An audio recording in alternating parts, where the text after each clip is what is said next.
my wish back. It looks good and smells good too. This is Vietnamese oxtail pho, Thai chicken lamb, and you're looking at Korean black bean noodles.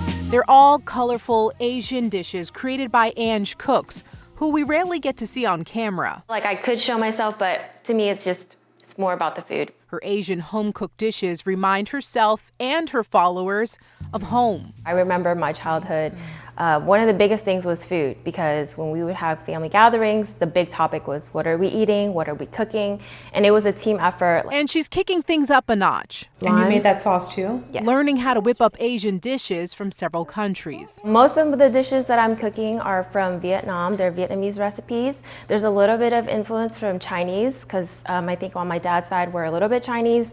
And then I've just learned through trying different restaurants around here and growing up, like Thai, Lao food. That's one of my favorites, and I just experiment and learn from what I eat and try to replicate it as well. All right, let's be real here. The setup for each reel looks really fancy. He's showing us each ingredient, followed by a very detailed caption with the recipe.